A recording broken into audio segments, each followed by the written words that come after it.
Dan in real life, and apparently Dan's real life is pretty shitty. Yeah. Well, man, his wife died. Man, I don't know about it. time ago. And admittedly, sometimes that can be a cause for celebration. Exactly. Say, I mean, what's his problem?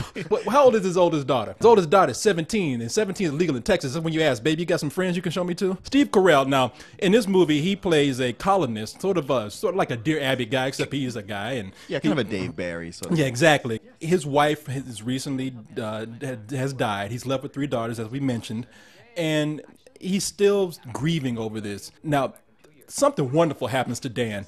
He goes to like a holiday family reunion, right? Yeah, it's a family retreat that they always go to. Exactly. So Dan is at a bookstore. He finally meets this woman who he relates to very well. I mean, within an hour, he knows he's in love. But when he gets to the family retreat and he tells everybody, hey, I met this wonderful girl who I think is right for me.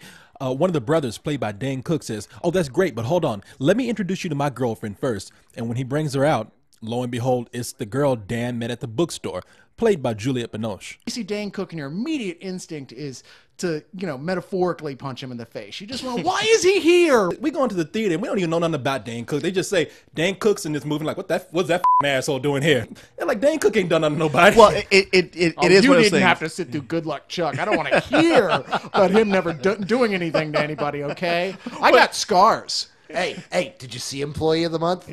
Yeah, right? No. Oh, see, Okay. what has Dane Cook done to you? have no idea. Nothing. What has Dane Cook done to us? Yeah. Okay, but I think Dane Cook is probably the least of this movie's problems. I mean, because Sure. Look, I'm gonna tell you something, and I don't know why, but for some reason I hated Dan in Did you real really? life. Yes, no, I did. I hated. I hated the character Dan. I thought it was played well by Steve Carell. I think Steve Carell's funny, but Dan was getting on my damn nerves. He was being annoying and he was being stalkerish. And, it was hard for me to get behind him because it was just kind of like, dude, you know what? I want you to be happy, but at the same time, yeah, you had a great chemistry afternoon. It's just an afternoon. You got to let it go. It's clear from every angle here, they are meant to be together. She even knows it, too. She's fighting as much as he does. The movie itself believes in true love, and that's one of the charms that makes this movie really work for me. Okay. Yeah, it's a fantasy, but it really believes in true love. And stop reading my book, okay? Just stop. And that salsa thing you do, What are you talking the about? salsa dance, this thing. If you could just not do that. I hated that bitch because, she's gonna come to her boyfriend's house and embarrass him in front of his family. Corey, when have you ever waited? You have stolen girlfriends from all of us in our faces. Ouch. Wait, went on a bathroom break. Let me tell you something though.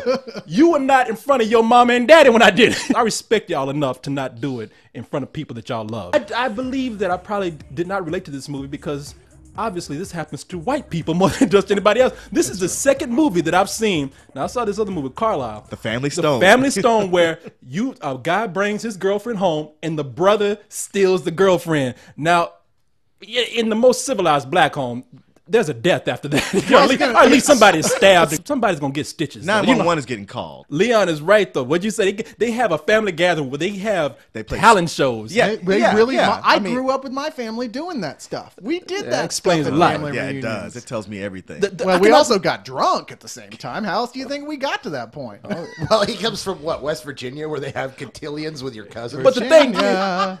I can understand having a talent show for the little kids. Like, oh baby, that's sweet, that's good. But their grandpa and grandma come out dressed up like Charlie Chaplin. They're like, sit your ass down. What is this? Have you been to that part of the country? No. You don't need to be sober to go anywhere. I did like Steve Carell and I did love Julie Binoche as far as their acting goes. As far as their characters, I didn't get into it. But, I mean, I got some laughs. I mean, and it is a comedy of errors, and if you can accept it for that, I think it's passable as a rental. Do you have anything to add? I felt a lot like Leon, where in the beginning... You felt a lot like Leon, ain't you, Leon? Damn Damn, that's a damn shame. You can't even tell black people from one another. I thought it was just me.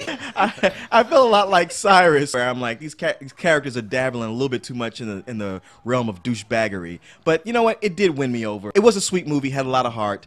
I'm going to say matinee. I was a little frustrated at first, but it really won me over. And I think partially because I do know these people. I know people just like them. I grew up with families like this, and I loved it. I give it full price. All right, excellent then. Well, I'm glad we got along on this. Let's go celebrate. Bring your girlfriends.